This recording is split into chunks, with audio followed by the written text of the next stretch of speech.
How to draw a candy cane.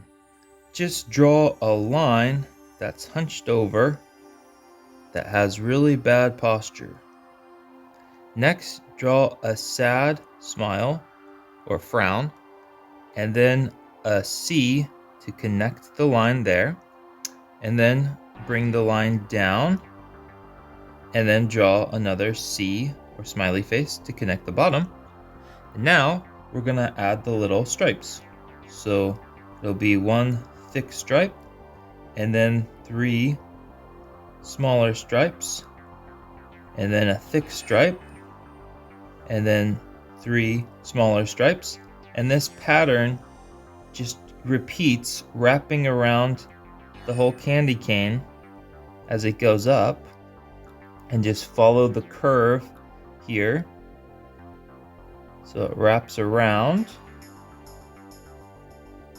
I'll give it a little bit of shadow,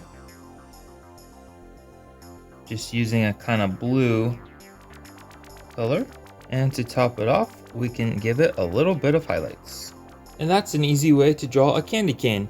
Please like and subscribe and check out the other drawing tutorials on the channel.